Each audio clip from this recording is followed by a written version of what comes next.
أعوذ بالله من الشيطان الرجيم. بسم الله الرحمن الرحيم.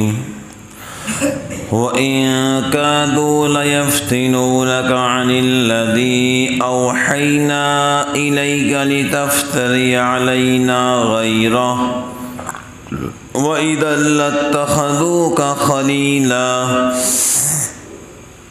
ولولا أن ثبتناك لقد كدت تركن إليهم شيئا قليلا.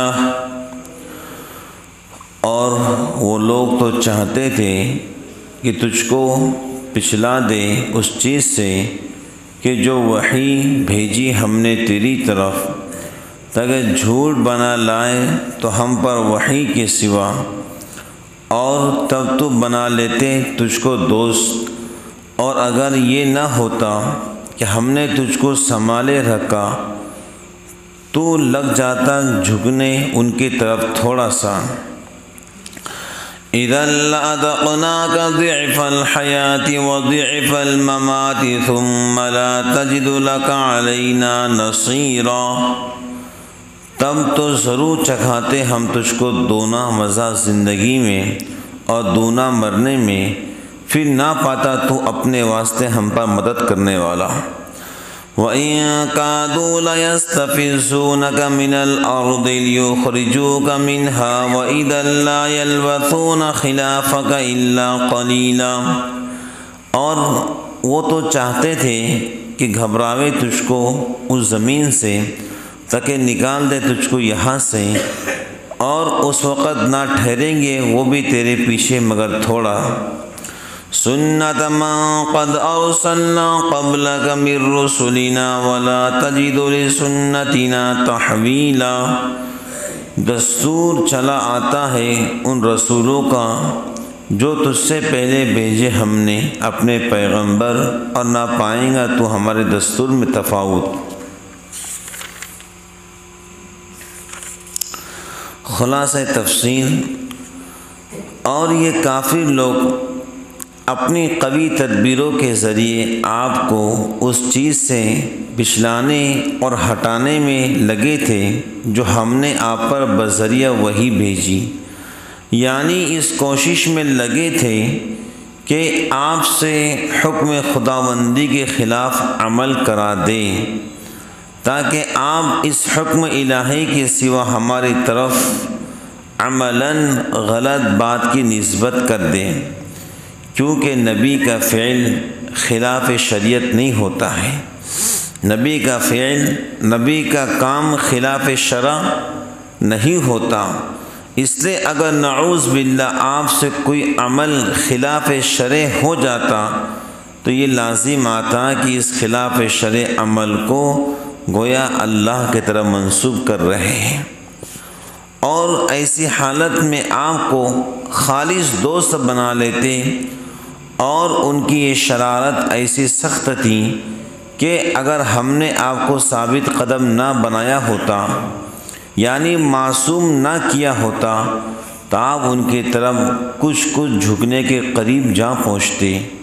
اور اگر ایسا ہو جاتا کہ آپ کا کچھ میلان ان کی بات کی طرف ہوتا تو ہم آپ کو اس وجہ سے کہ مقربان بارگاہ کا مقام بہت بلند ہے، حالات زندگی میں حالات موت کے بعد بھی دوہرا عذاب چکاتے، پھر آپ ہمارے مقابلے میں کوئی مددگار بھی نہ پاتے.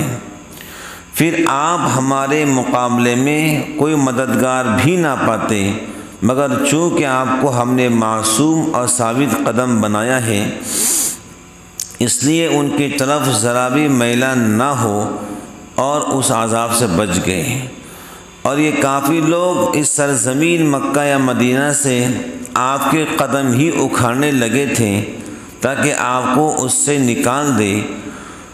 اور اگر ایسا ہو جاتا تو آپ کے بعد یہ بھی بہت کم یہاں ٹھہرنے پاتے، جیسا ان انبیاء کے بارے میں ہمارا قاعدہ رہا جن کو آپ سے پہلے رسول بنا کر بھیجا تھا، کہ جب ان کی قوم نے ان کو وطن سے نکالا تو پھر اس قوم کو بھی یہاں رہنا نصیب نہیں ہوا، اور آپ ہمارے قاعدے میں تغیر تبدیل نہ پائیں گے۔ مکہ المکرمہ کے سرزمین پر حضرت رسول اللہ صلی اللہ تعالیٰ علیہ وسلم جو لوگوں کو وعظ و نصیحت فرماتے وہ وحی کی طرف سے فرماتے، اور لوگوں نے چاہا کہ حضرت نبی پاک علیہ السلام ہماری طرف آ جائیں، لیکن اللہ تعالیٰ نے اپنے محبوب کو ثابت قدم رکھا۔ بات سمجھ گئے؟ تو انسان کو چاہیے کہ وہ اللہ رب العالمین سے ہمیشہ دعا کرتے رہے کہ اللہ میرا میلان ہمیشہ آپ ہی کی طرف رہے۔ میلان سمجھتے دل کی سوچ، دل تمہارا کدھر جاتا ہے؟ تو ہمیشہ دل کا میلان انسان کا اللہ کی طرف رہنا چاہیے، اللہ کے سوا ما سوا کی طرف نہیں رہنا چاہیے۔ حضرت نبی پاک علیہ السلام کو اللہ تعالیٰ نے معصوم بنایا، معصوم سے مراد گناہوں سے پاک۔ بات سمجھ گئے؟ اللہ فرماتے ہیں کہ ہم نے آپ کو معصوم بنایا اور ہم نے آپ کو بچایا۔ بات سمجھ گئے؟ تو باقی جو چیزیں بنتی ہیں، اگر آپ کا میلان ان کافروں کے طرف ہو جاتا نعوذ باللہ، تو دنیا کا عذاب بھی ہمارا خطرناک ہے، اور مرنے کے بعد بھی ہمارا عذاب بڑا خطرناک ہے۔ تو بزرگان دین انسان کو کبھی بھی اپنے نیکیوں پر بھروسہ نہیں، اللہ کے ذات عالی پہ بھروسہ رہنا چاہیے۔ کتنے لوگ ایسے تھے جو بیچارے بہت دیندار تھے، لیکن مرتے وقت میں وہ کفر کی حالت میں دنیا سے گئے ہیں۔ بلعام بن باعور کتنا نیک انسان تھا، وقت کا قطب اور ابدال تھا، لیکن کیا ہوا؟ مرتے وقت میں نفسانی خواہشات کی اتباع کی، فَمَثَلُهُ كَمَثَلِ الْكَلْبِ۔ اللہ تعالیٰ نے قرآن کریم میں کہا بلعام بن باعور کی مثال تو ہمارے پاس کتے کی جیسی ہے۔ تو بلعام بن باعور دنیا سے کفر کی حالت میں گیا ہے۔ کیسے گیا ہے؟ حالانکہ اپنے زمانے کا بڑا ولی کامل تھا، مخصوص مقام پر بیٹھ کر جو بھی دعا کرتا اللہ اس کی دعا قبول کرتا تھا، لیکن نفسانی خواہشات کی اتباع کے اندر حضرت موسیٰ علیہ السلام ان کے لشکر کے خلاف بد دعا کر دی، اللہ تعالیٰ نے اس کو تباہ و برباد کر دیا۔ بالآخر بلعام بن باعور جہنم کے اندر گیا ہے۔ تو بزرگان دین انسان کو چاہیے ثابت قدمی کی اللہ سے دعا مانگے، اے اللہ مجھے دین اسلام پر ثابت قدم رکھنے کے فیصلے فرما۔ معارف و مسائل، مذکورہ آیات میں سے پہلی 3 آیتیں ایک خاص واقعہ سے متعلق ہیں۔ بسم اللہ۔ تفسیر مظہری میں اس واقعہ کی تعین کے متعلق چند روایتیں نقل کی ہیں، جن میں سے اقرب اور مؤید باشارات القرآن یہ واقعہ ہے کہ ابن ابی حاتم بروایت جبیر ابن نفیر رضی اللہ تعالی عنہ نقل کیا ہے کہ قریش مکہ کے چند سردار رسول اللہ صلی اللہ علیہ وسلم کی خدمت میں حاضر ہوئے اور عرض کیا کہ اگر آپ واقعی ہمارے طرف بھیجے گئے ہیں نبی بنا کر، تو پھر اپنے مجلس سے ان غریب شکستہ حال لوگوں کو ہٹا دیجئے، جن کے ساتھ بیٹھنا ہمارے لیے توہین ہے۔ مکہ کے سرداروں نے کہا واقعی اللہ نے آپ کو اگر رسول بنا کر بھیجا ہے تو ان غریب صحابہ کو جو شکستہ حال ہیں ان کو آپ کے پاس سے ہٹا دیجیے۔ بات سمجھ گئے؟ اگر آپ نے ان کو نہیں ہٹایا غریبوں کو، ہمارا ان کے ساتھ بیٹھنا بولو کیا ہے؟ توہین ہے۔ بات سمجھ گئے؟ تو پھر ہم آپ کے اصحاب اور دوست ہو جائیں گے۔ وہ قریش مکہ کے سردار کہہ رہے غریبوں کو ہٹا دیجئے، اگر آپ نے ان کو ہٹا دیا تو ہم تمہارے دوست بن جائیں گے۔ بس سمجھ گئے؟ ان کی اس بات پر رسول اللہ صلی اللہ علیہ وسلم کو کچھ خیال پیدا ہوا کہ ان کی بات پوری کر دے، شاید یہ مسلمان ہو جائے، جس پر قرآن پاک کی یہ آیت نازل ہو گئی۔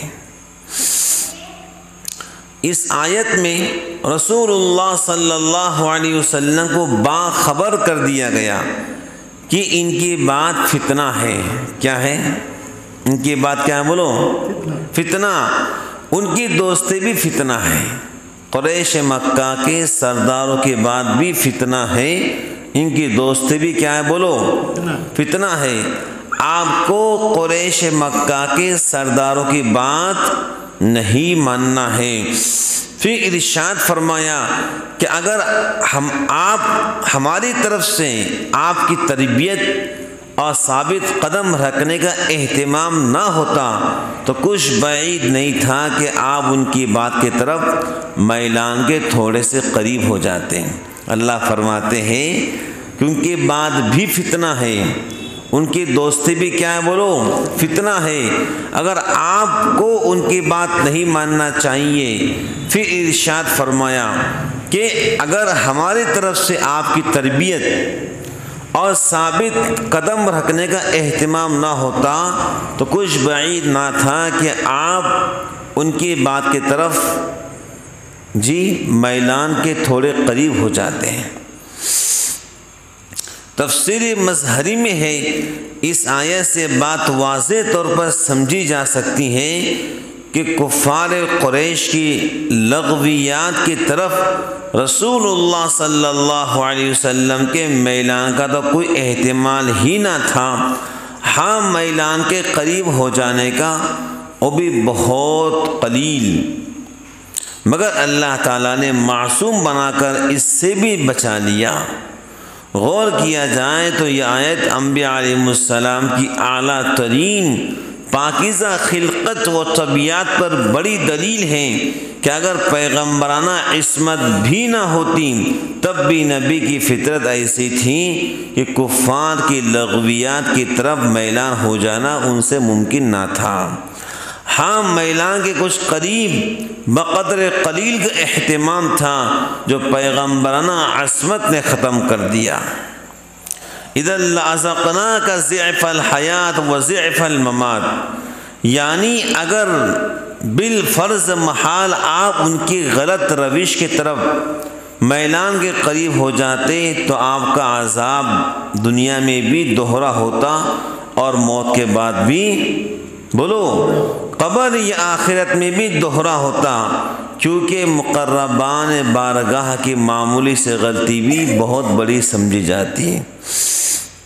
اگر آپ کا میلان ان سے قریب ہوتا تو میرے محبوب دنیا کے اندر بھی آپ کا عذاب ڈبل ہوتا اور مرنے کے بعد بھی عذاب ڈبل ہوتا، کیونکہ جو خدا کے جتنے قریب ہوتا ہے اس کی تھوڑی سی غلطی بھی بہت بڑی، بولو، سمجھی جاتی ہے۔ یہ مضمون تقریباً وہی ہے جو ازواج مطہرات کے متعلق قرآن کریم میں آیا ہے۔ یا نساء النبی من یأت منکن بفاحشۃ مبینۃ یضاعف لها العذاب ضعفین، یعنی اے نبی کی عورتوں، اگر تم میں سے کسی نے کھلی بے حیائی کا کام کیا تو اس کو دوہرا عذاب دیا جائے گا۔ اے نبی کی بیویوں، ازواج مطہرات کو خطاب ہے، اگر تم میں سے کسی نے کھلی بے حیائی کا کام کیا تو اس کو بولو کیا ہوگا؟ ڈبل عذاب دیا جائے گا۔ وَإِن كَادُوا لَيَسْتَفِزُّونَكَ، استفزاز کے لفظی معنی قطع کرنے کے ہیں۔ یہاں مراد نبی کریم صلی اللہ علیہ وسلم کو اپنے مستقر مکہ یا مدینہ سے نکال دینا۔ کفار مشرکین نے بہت سوچا سمجھا کہ حضور کو مکہ سے نکال دے، مدینہ پاک سے نکال دے، یعنی معنی آیت کے یہ ہے قریب تھا کہ کفار آپ کو اپنی زمین سے نکال دیں، یعنی مکۃ المکرمہ کے سرزمین سے نکال دیں، اور اگر وہ ایسا کر لیتے تو اس کی سزا ان کو یہ ملتی، وہ بھی آپ کے بعد زیادہ دیر اس شہر میں نہیں رہ پاتے۔ جہاں سے نبی کو لوگوں نے نکالا ہے، اللہ نے پھر اس شہر کو باقی نہیں رکھا ہے۔ حضرت نوح نے اپنے شہر کو چھوڑا تھا تو پوری قوم برباد ہوئی۔ حضرت صالح علیہ السلام نے شہر کو چھوڑا تو پوری قوم تباہ ہو گئی۔ حضرت ہود علیہ السلام نے شہر کو چھوڑا، پوری قوم نیست نابود ہوگی۔ حضرت لوط نے شہر کو چھوڑا، پوری قوم تباہ و برباد ہوگی۔ بات سمجھ گئے؟ نبی جب شہر کو چھوڑتا ہے تو پھر اللہ اس شہر کو بولو باقی نہیں رکھتا ہے۔ ایک دوسرے واقعے کا بیان یہ ہے، اور اس کے تعین میں بھی دو روایتیں منقول ہیں۔ ایک واقعہ مدینہ طیبہ کا ہے۔ یہودی مدینہ نے ایک روز رسول اللہ صلی اللہ علیہ وسلم کی خدمت میں حاضر ہوئے۔ کون بولو؟ یہود مدینہ، اور عرض کیا اے ابو القاسم صلی اللہ علیہ وسلم، اگر آپ اپنی نبوت کے دعوے میں سچے ہیں تو آپ کو چاہیے کہ ملک شام میں جا کر رہیں، کیونکہ ملک شام ہی محشر کی زمین ہے اور وہی انبیاء کی زمین ہے۔ ملک شام کے اندر اکثر انبیاء علیہ السلام تشریف لائے، اور ملک شام ہی انبیاء علیہ السلام کی زمین ہے۔ تو رسول اللہ صلی اللہ علیہ وسلم نے ان کے بات کا کچھ اثر ہوا، ان کے کلام کا کچھ آپ پر اثر ہوا، اور غزوہ تبوک کے وقت جو ملک شام کا سفر ہوا تو آپ کا قصد یہ تھا کہ ملک شام کو اپنا ایک مستقر بنائیں، مگر یہ آیت نازل ہوئی وَإِن كَادُوا لَيَسْتَفِزُّونَكَ، جس میں آپ کو اس ارادے سے روک دیا گیا، مگر ابن کثیر نے اس روایت کو نقل کر کے ناقابل اطمینان قرار دیا۔ اس آیت کا مصداق ایک دوسرا واقعہ بتلایا ہے کہ جو مکہ مکرمہ پیش آیا، اور اس صورت کا مکی ہونا اس کے لیے قوی قرینہ ہے۔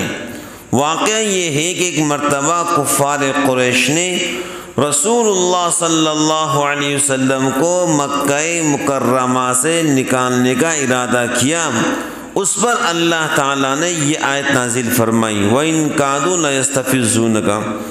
اس میں کفار مکہ کو اس پر تنبیہ فرمائی، اگر وہ رسول اللہ صلی اللہ علیہ وسلم کو مکہ سے نکال دیں گے تو پھر خود بھی مکہ میں دیر تک چین سے نہ بیٹھ سکیں گے۔ ابن کثیر نے اسی واقعے کا مصداق آیت نازل ہونا راجح قرار دیا، اور پھر بتلایا کہ قرآن کریم کی یہ وعید بھی کفار مکہ نے کھلی آنکھوں سے دیکھ لی جب رسول اللہ صلی اللہ علیہ وسلم نے مکہ مکرمہ سے ہجرت فرمائی تو مکہ والے ایک دن بھی مکہ میں چین سے بیٹھ نہیں سکے۔ صرف 1.5 سال کے بعد اللہ تعالیٰ نے ان کو میدان بدر میں جمع کر دیا، جہاں ان کے 70 سردار مارے گئے، ان کی قوت ٹوٹ گئی۔ پھر غزوہ احد کے آخری نتیجے میں ان پر مزید ہیبت طاری ہو گئی، اور غزوہ احزاب کے آخری معرکے نے ان کی کمر ہی توڑ دی، اور ہجرت کے 8ویں سال رسول اللہ صلی اللہ علیہ وسلم نے پورا مکہ مکرمہ فتح کر لیا۔ سنت من قد ارسلنا، اس آیت میں بتلایا گیا اللہ تعالیٰ کی عام سنت اور قاعدہ پہلے سے یہی چلا آیا ہے، جب کوئی قوم اپنے نبی کو اس کے وطن سے نکالتی یا نکالنے پر مجبور کرتی تو پھر وہ قوم بھی وہاں باقی نہیں رکھی جاتی، اس پر خدا کا عذاب آ جاتا ہے۔ تو حضرت رسول اللہ صلی اللہ علیہ وسلم کو مکہ سے نکالنے پر مجبور کیا گیا، لیکن آپ مکہ سے تو نکل گئے خدا کے حکم پر، لیکن مکہ کے لوگ بولو اس کے بعد ایک دن بھی چین سے بیٹھ نہیں سکے، بے سکونی کی بارش اللہ نے ان کے دلوں پہ ڈال دی اور بے اطمینان اور بے سکون رہے۔ بالآخر 1.5 سال کے بعد ہی بدر ہوا، پھر اس کے کچھ ہی بعد احد پیش آیا، پھر غزوہ احزاب پیش آیا، پھر سن 8 ہجری کے اندر جو مکہ کے سرزمین حضور چھوڑ کے گئے تھے، اللہ نے اسے مکہ کو فتح کروا کر اپنے محبوب کو فتح مبین عطا فرمائی۔